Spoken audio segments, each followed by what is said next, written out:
What's the idea of leaving our newborn baby to my sister every day? I got a call from my husband while he was at work. I couldn't help but be surprised at the anger in his usually mild-mannered husband's voice. I quickly clarified the situation to clear up the misunderstanding. Huh? Our daughter is sleeping at home. Huh? My husband raised his voice in surprise. One question led to another, and we both were left puzzled. I'll ask my sister-in-law for the truth. I decided to contact my sister-in-law, and a shocking truth was revealed. My name is Linda. I've been married for 3 years to my husband, Bob, who is 1 year older. We were recently blessed with our first child. Our daughter's name is Hannah. Hannah is so adorable, but I'm having a tough time as a first-time mom. Since my parents live far away, I didn't have the option of returning home for childbirth. So, since I was discharged from the hospital, I've been a one-woman show during the day. It wouldn't be an exaggeration to say that I've managed to get by thanks to Bob, who is very attentive to Hannah. Even when he's tired from work, he never complains, whether Hannah is having trouble falling asleep or waking up crying in the middle of the night.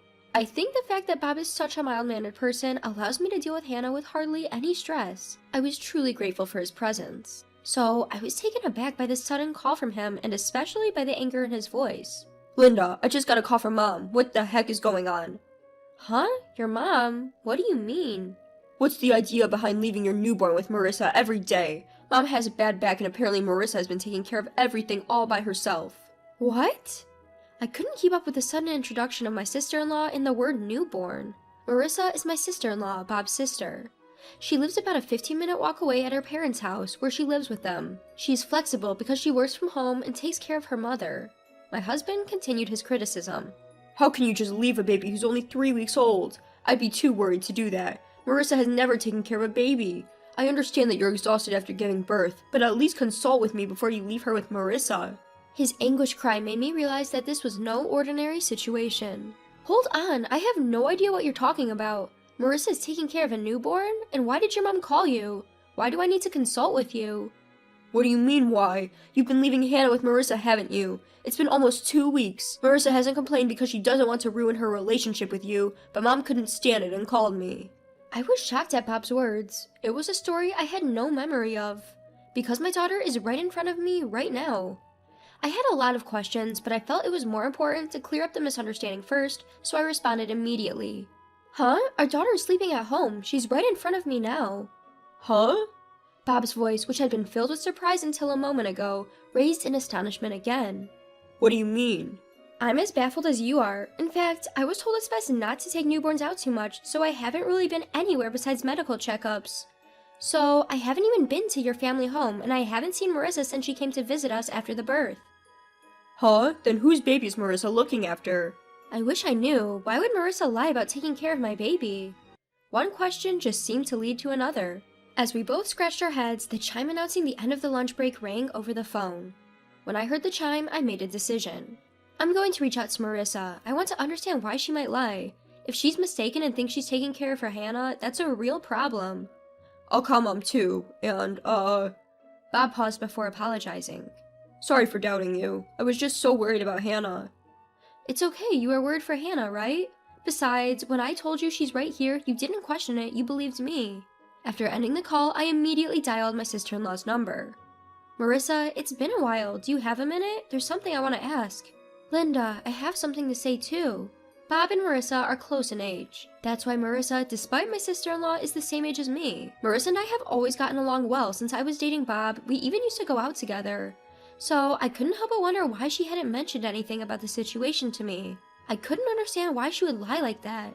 Well, this is a good time. I just heard from Bob, Marissa. What do you mean you're looking after Hannah? I've never left Hannah with anyone. Huh? Following Marissa's surprised voice, I could hear a baby crying. Apparently, she is indeed caring for a baby. Listening to Marissa's voice, I had a hunch. Marissa wasn't lying. She truly believed she was caring for Hannah. To clear up Marissa's misunderstanding, I started to explain the situation. Hannah's right here with me, sleeping soundly. I really don't understand what's going on, but how did you end up with a baby, Marissa? And why did you think the baby was Hannah? Marissa responded to my question. Last week, Dad just dropped a baby off with me. He said Linda seems to be having a tough time on her own, so you should help her with her baby. My father-in-law? I couldn't help but raise my voice at this astonishing revelation. Then, Marissa dropped another bombshell. Yeah, I was so scared because I've never cared for a baby. I hadn't heard anything from you, Linda, and when I thought about calling you, Dad said, if you call Linda, she'll just get worked up. Don't you have any consideration for your sister-in-law? I also have a job to do even when I'm home. It seemed that all of this started with my father-in-law's lie, but it wasn't clear who the child my sister-in-law was caring for was. I thought asking my father-in-law would clear things up, so I asked Marissa if he was home. However, it seems he's out right now. Lately, he comes back home in the late evening, picks up the child she's been looking after, saying he's going to return her to Linda, and then leaves again. And apparently, he comes back in about 20 to 30 minutes. Frustrated that my father-in-law was using me and my daughter to lie, I felt like confronting him directly. I get it, I'll need to talk with Bob, but we might come over tonight, I said and hung up the phone. I emailed my husband about what I heard from his sister. I think it's better to ask Dad directly, was the reply, so when Bob got home, we headed over to my in-laws. On the way, Bob shared the conversation he had with his mother. Mom was pretty upset too. To find out that the child she thought was her grandchild wasn't, that's a big shock, ain't it? I didn't think Hannah's first meeting with everyone would be like this. It's complicated. His mother had a bad back, so she hasn't met our daughter yet. I was hoping to introduce Hannah as soon as she was ready to go out after a month, but instead, I'm upset that we're having to introduce her during such a mess. When we arrived at my in-laws, my mother-in-law and sister-in-law were there, both looking bewildered. As we came in, Marissa opened her mouth. Bob, Linda, Dad said he was going to return the child we've been looking after, but he hasn't come back yet. I understand. Mom, despite the circumstances, this is our daughter, Hannah. Bob introduced our daughter, and I moved Hannah closer to my mother-in-law. Seeing Hannah, my mother-in-law's face softened. She's adorable. She looks just like Bob when he was born. I'm so glad to finally meet her. And Linda, you've done so well. I'm sorry you've been caught up in all this. It's okay, I'm just as confused as everyone else. As I said that, Marissa continued. I don't understand it either. Who is this child Dad has been looking after? I don't know why he's lying, and I've been working so hard thinking that child was Hannah. He should consider how I feel too. Like me, Marissa seemed frustrated with our father-in-law. Trying to lighten the mood, Bob interjected. Before that, Marissa, you've met Hannah. You should have noticed it's a different baby. Well, don't all babies look similar? I thought I felt something odd, but I thought maybe their faces change over a few days. Marissa hastily began to defend herself. That's when our father-in-law came back. I'm back. Wait, why are Bob and Linda here? From our father-in-law's panic, it was clear this whole thing was his lie. The rest of us seemed to agree, and we all gave him hard stares. Unable to stand the tension, our father-in-law started to stumble over his words. Ah, Linda, it's been a while. What brings you here? Did you leave something here? Marissa, what are you doing? I told you to check for forgotten items. I was furious at our father-in-law for using me and my daughter's names to lie and then blaming Marissa. I subconsciously gripped my daughter tighter. Both my husband and my sister-in-law seemed to feel the same way, their fists shaking with tension. The first to speak was me. Dad, are you seriously saying that? Don't you think it's a bit too shoddy, even for you? What do you mean? My father-in-law was taken aback by the anger in my voice. That's when my husband and sister-in-law joined in. Dad, explain yourself. Linda has never babysat Hannah. Why would you lie like that? There must be a reason for someone to babysit a stranger's newborn, right? That's right. You tricked me into babysitting. Who is that child? I'm scared even if it's my brother's child, let alone a stranger's. I won't do it again. Do you have any idea how much this has set back my work? With the two of them firing off at high speed, our father-in-law was at a loss for words. While the three of us were glaring at him, wanting to know the truth, my mother-in-law was different. She turned pale, muttering, "No way, you're not still involved with her." At my mother-in-law's words, my husband, sister-in-law, and I were stunned. My father-in-law was breaking out in a cold sweat. What do you mean?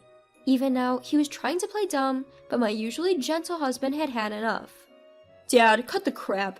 You've been playing dumb this whole time. You think you can get away with this? We know you've been lying about everything. Just tell the truth. Wait, Bob, calm down. Dad, you've been using Linda and Hannah to cover up your lies, and you owe Marissa an apology. Taking care of a newborn is a big responsibility, even if it's your own child. Imagine how stressful it must have been for Marissa, who's never even raised a child before. Once he started, my husband couldn't stop. Despite everything our father-in-law was saying, my husband didn't let up. Perhaps realizing he couldn't avoid it any longer, my father-in-law sighed softly. And then he confessed to the unbelievable truth. That child is mine. At our father-in-law's words, my husband lost all of his momentum, his mouth hanging open in shock. Marissa and I were also stunned into silence. The one who broke the silence was my mother-in-law. Her voice was trembling and her eyes were wet. I knew it. You're still involved with her. I was a fool to forgive you back then. Back then? My husband asked, confused. In response to his question, our father-in-law's face turned even paler. Ignoring him, my mother-in-law started explaining. He had an affair. It was around the time you two were getting married, so about 3 years ago? He promised me he would never do it again, so I forgave him. But now, that's why I thought Hannah looked a bit like Bob. She's his blood after all. I thought she was my real grandchild. Unable to hold back any longer, my mother-in-law started to cry. Seeing her like this, I could feel my anger towards my father-in-law rising. My husband regained his momentum and started to lash out at our father-in-law. You're the worst, Dad. You didn't just lie to us, you betrayed Mom twice. How could you do such a thing? I can't believe that a person like you is our father. Bob's shout was followed by Marissa. What do you mean by my child? Are you kidding me? You had a child with your mistress and left it with me? I can't believe it.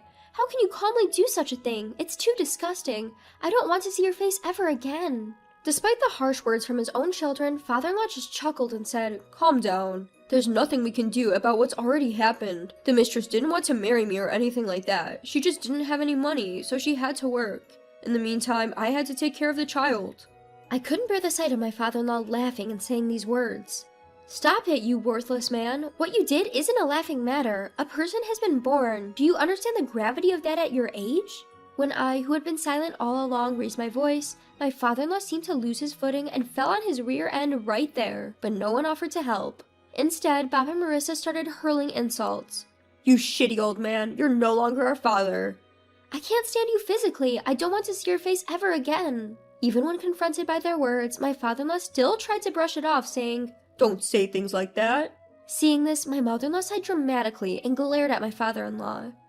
I don't have the confidence to keep up with someone like you anymore. Let's get divorced. Wait, didn't you forgive me last time?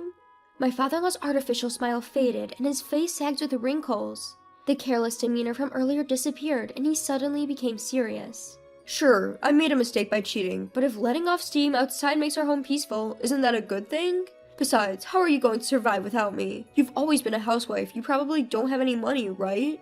As my father-in-law clung to my mother-in-law's feet and said this, I watched him with cold eyes. When I glanced over, my husband and sister-in-law were also giving my father-in-law the same look. Everyone in the room was fed up with my father-in-law. My sister-in-law shouted out with anger, I'll take care of Mom, so we'll be fine without you. How are you planning to live? You've always relied on Mom for everything from meals to laundry. Are you sure you'll be okay on your own now? Marissa's words clearly upset my father-in-law. He looked at my mother-in-law with pleading eyes. You wouldn't abandon me, would you? We've been together for decades. You can't imagine life without me, can you? However, my father-in-law's hopes were quickly dashed. My mother-in-law shook off his arm that was clinging to her leg. Stop joking. How much do you need to belittle people to be satisfied? Who do you think wants to be with a cheater? I'm going to divorce you right now. If you like her so much, why don't you go be with your mistress? What? Wait, let's talk. We can work it out. That woman was just a fling. The only one I love is you. My father-in-law, clinging to my mother-in-law, is once again the target of my sister-in-law's angry voice. Enough! Talking to someone who has no intention of reflecting on their actions is pointless. We're leaving this place soon. Of course, Mom is coming with us. Until we're gone, Dad, you better not come home. I never want to see your face again. Now scram! With that, Marissa tries to forcefully usher my father-in-law outside. Even then, my father-in-law didn't budge, so ultimately, Bob had to physically drag him out. Please wait. Give me another chance. Just one more. My father-in-law was shouting this until the end, but no one paid any attention. Afterwards, as Marissa had predicted, my father-in-law's life became a mess, unable to do even basic chores. Unable to endure living in his increasingly cluttered and dirty house, he tried to rely on his mistress, but it seemed she turned him away at the door. The mistress apparently has no intention of marrying my father-in-law either. Since there was no one left to look after the children, the mistress became unable to go to work, and with no income, she started demanding that my father-in-law compensate for the alimony. Currently, they are even going to court to dispute matters such as child support. Meanwhile, my sister-in-law and mother-in-law moved to an apartment not far from our house. As more than a month has passed since the birth, I've started visiting them with Hannah more frequently. I've continued my friendly relationship with Marissa as if nothing has changed, and my relationship with my mother-in-law is also good. From now on, I plan to do my best to raise my daughter with the help of my husband, my sister-in-law, and my mother-in-law.